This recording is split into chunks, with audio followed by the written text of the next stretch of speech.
வணக்கம் தமிழா. நீ வெற்றி அடைவதை உன்னை தவிர வேறு யாராலும் தடுக்க முடியாது. இதுவரை தமிழா அகாடமி யூடியூப் சேனலை சப்ஸ்கிரைப் பண்ணாதவங்க சப்ஸ்கிரைப் பண்ணுங்கள். கூடவே இருக்கிற பெல் சிம்லையும் கிளிக் பண்ணுங்கள். அப்பொழுது தான் அடுத்தடுத்து போடக்கூடிய வீடியோஸ் பிடிஎஃப் லிங்க்ஸ் தொடர்ந்து வந்து கொண்டே இருக்கும். இனி நம்ம பார்க்கக்கூடிய topic TNPSC, RRB, USRB, forest போன்ற போட்டித் தேர்வுகளுக்கு பயன்படக்கூடிய வகையில் பாடத்திட்டத்தின் அடிப்படையில் தயாரிக்கப்பட்ட நடப்பு நிகழ்வுகள் கரண்ட் அஃபேர்ஸ் 2019 ஆண்டுக்கான நவம்பர் 4, நவம்பர் 5 ஆகிய நாட்களுடைய நடப்பு நம்ம பார்க்க போகிறோம். முதலாவதாக உலக வளர்ச்சிக்கான மையம். இந்தியாவோட தலைமையில் பார்த்திங்கன்னா உலக வளர்ச்சிக்கான மையமாக தெற்காசியா உருவெடுக்கிறது என்று சர்வதேச செலாவணி நிதியம், அதாவது சர்வதேச நாணய நிதியம் கூட சொல்லுவாங்க, இன்டர்நேஷ்னல் மானிட்டரி ஃபண்ட் IMF, இதற்கு ஹெட் குவார்ட்டர் எங்கே இருக்குது பார்த்தீங்கன்னா வாஷிங்டனில் இருக்குது. அவங்க தான் சொல்லியிருக்காங்க இந்தியாவோட தலைமையில் உலக வளர்ச்சிக்கான மையமாக தெற்காசியா உருவெடுக்கிறது அப்படின்னு சொல்லிட்டு சர்வதேச நாணய நிதியமான இன்டர்நேஷனல் மானிட்டரி ஃபண்ட் வாஷிங்டனில் இருக்கக்கூடிய IMF சொல்லியிருக்காங்க. அடுத்த கோவா ஆளுநர் நியமனம் பண்ணியிருக்காங்க. தற்போதைய கோவா மாநிலத்துடைய தற்போதைய ஆளுநராக பதவியேற்றவர் யாருன்னு பார்த்தீங்கன்னா சத்யபால் மாலிக். கோவா மாநிலத்துடைய தற்போதைய ஆளுநராக பதவியேற்றார்னா சத்யபால் மாலிக். அடுத்ததாக பிரியாணி தயாரிப்பில் சிறப்பிடம். பிரியாணி தயாரிப்பில் சிறப்பிடம் வந்து யுனெஸ்கோ அங்கீகாரம் கொடுத்துருக்காங்க. பிரியாணி, ஹலீம் ஆகிய உணவு வகைகள் தயாரிப்பதில் சிறப்பிடம் பிடித்ததற்காக ஹைதராபாத் நகருக்கு பார்த்திங்கன்னா யுனெஸ்கோ அங்கீகாரம் வழங்கி UNESCO United Nations education science cultural organisation, இதோட ஹெட் குவார்ட்டர் எங்கே இருக்குன்னா பாரிஸ். அந்த பிரியாணி, கலீம் போன்ற உணவு வகைகளை தயாரிப்பதில் சிறப்பு அந்தஸ்தை பிடித்ததற்காக ஹைதராபாத் நகருக்கு யுனெஸ்கோ அங்கீகாரம் வழங்கியிருக்காங்க. அடுத்ததாக WTA டென்னிஸ் சாம்பியன்.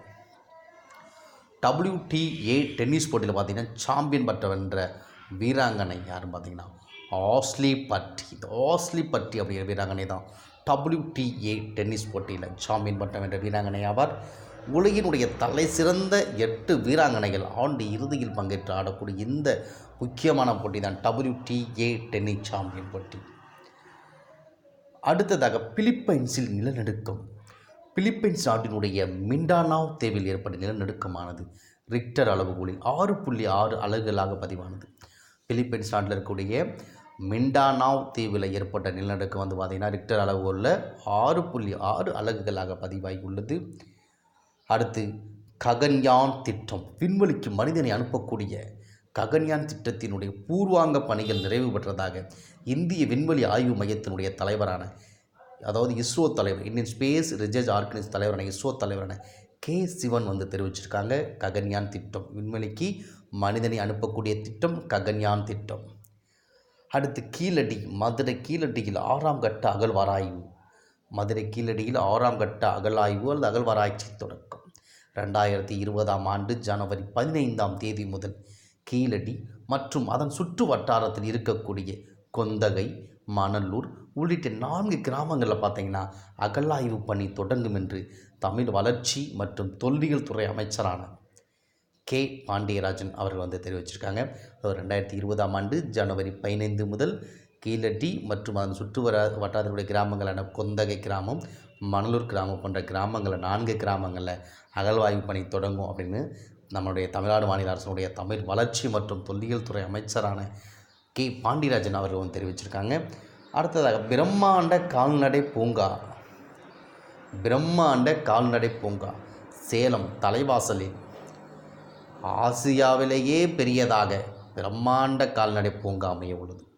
சேலம் தலைவாசலில் பார்த்திங்கன்னா ஆசியாவிலேயே மிகப்பெரிய பிரம்மாண்ட கால்நடை பூங்கா அமைய உள்ளது. இதற்காக ரூபாய் 396 கோடி செலவில் இந்த பூங்காவானது உருவாக்கப்பட உள்ளது. அடுத்ததாக மயில்சாமி அண்ணாதுரைக்கு வாழ்நாள் சாதனையாளர் விருது. விஞ்ஞானியும் இஸ்ரோ முன்னாள் இயக்குனரும் சந்திராயன் 1 திட்ட இயக்குனருமான மயில்சாமி அண்ணாதுரைக்கு மஸ்கட் தமிழ் சங்கம் வாழ்நாள் சாதனையாளர் விருது வழங்கி சிறப்பிக்கிறாங்க. அதாவது சந்திராயன் 1 திட்ட இயக்குனர் மயில்சாமி அண்ணாதுரைக்கு மஸ்கட்டுடைய தமிழ் சங்கம் வாழ்நாள் சாதனையாளர் விருது வழங்கி சிறப்பிக்கிறாங்க. இது போன்ற தகவல்களை, வீடியோக்களை, PDF லிங்க்ஸை தொடர்ந்து பெற தமிழா அகாடமி யூடியூப் சேனல் சப்ஸ்கிரைப் பண்ணுங்கள். கூடவே இருக்கிற பெல் சிம்பலை கிளிக் பண்ணுங்கள். அதேமாதிரி நடப்பு நிகழ்வு கரண்ட் அஃபேர்ஸ் முக்கியமான தகவலை தரக்கூடிய தினமணி, தி ஹிந்து, தினமலர், தி இது போன்ற தினசரி நாளிதழ்களை பிடிஎஃப் வடிவில் பெற நீங்கள் கீழே உள்ள டெலகிராமில் வந்து ஜாயின் பண்ணுங்கள். அது உங்களுக்கு மிகவும் பயனுள்ளதாக இருக்கும். டெலகிராமில் நீங்கள் ஜாயின் பண்ணுறீங்க அப்படின்னா இதுக்கு முன்னாடி போட்ட பிடிஎஃப் நீங்கள் வந்து ஃபாலோ பண்ணிக்கலாம். உங்களுக்கு மிக மிக பயனுள்ளது. வரக்கூடிய போட்டித் தேர்வுகள் உங்களை அதிக மதிப்பு வெற்றியடைய செய்வதுதான் தமிழா அகாடமியோட நோக்கம். தேங்க்யூ.